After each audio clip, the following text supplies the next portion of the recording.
Happy welcome, greetings and good cheer. Happy, happy welcome. We are glad you are here.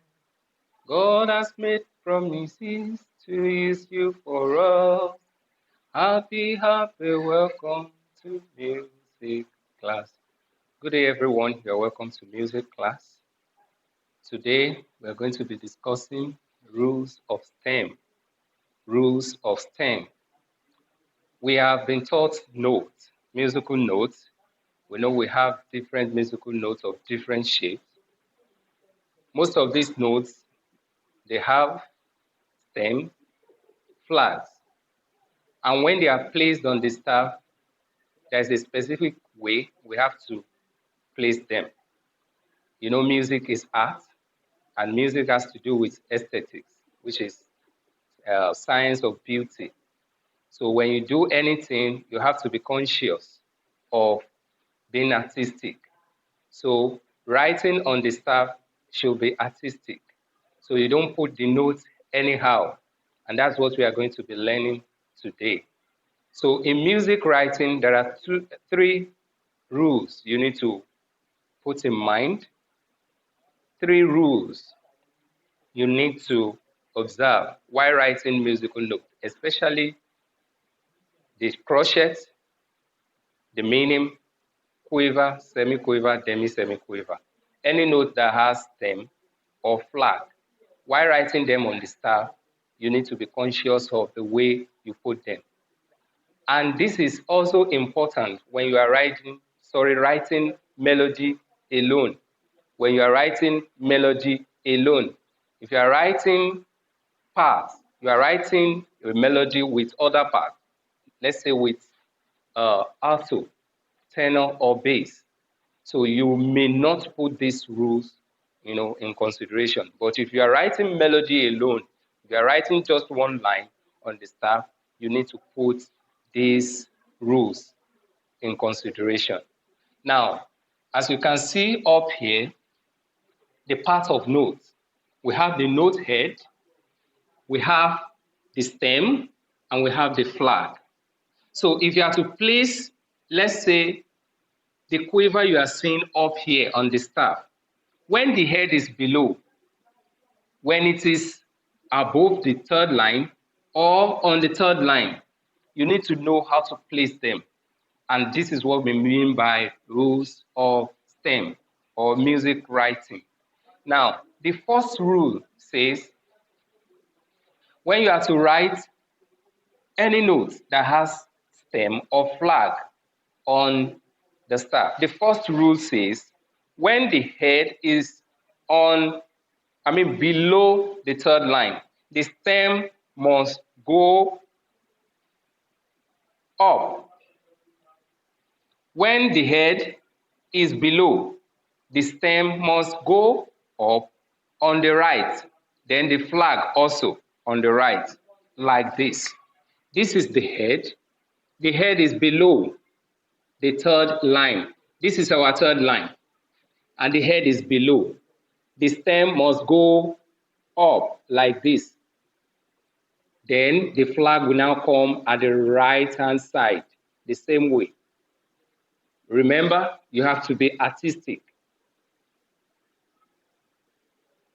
So this is a quiver, and the head is below the third line. That's the first rule.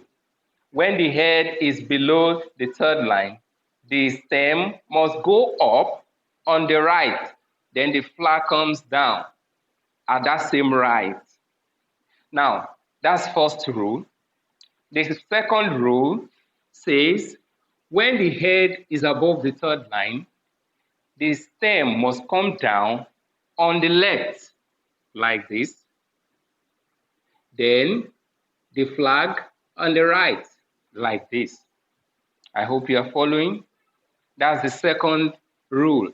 So if you are writing on the staff and you are writing melody, when you get above this third line, your stem must come down. And the flag, and this must be on the right side every time, whether up or down. Whether the stem is up or down, the flag must be at the right side. not the other way around. Some people, just because the flag is the other side of this one, they may want to put it here. That's wrong. So the flag has to be on the right every time. And the third rule is that when the head is on the third line, when the head is on the third line, the decision now is yours. You may decide that the stem goes up. You may decide that it comes down. Now it now depends on what is coming at the pre-ultimate bar, what is coming before the bar here. So if you have this stem coming down as the last note of the bar here, it is advisable that the stem should come down also here. It will beautify your music. Don't forget aesthetics, science of beauty. So now, here, the first option will be for the stem, because this one comes down. The first option for me will be for the stem to come down. Then my flag goes up on the right. Then the second option is for it to go up on the right. Then my flag comes this way. This is what we call rule of rules of stem. So while writing, don't just put your note anyhow. You can see. Now here we used only quiver as an example. So if you are going to have meaning, you follow the same rule. For instance, you have meaning here. So you take it off. Meaning does not have flag. Or you have crochet. So take it off. Crochet does not have flag. The same way, you have meaning here. Let it come down. You have crochet. Let it come down without flag. So also here, the same thing. Crochet down. Then your meaning also up here. So that will be all for now. Your assignment will be given to you from the notes that will be sent. Thank you for listening.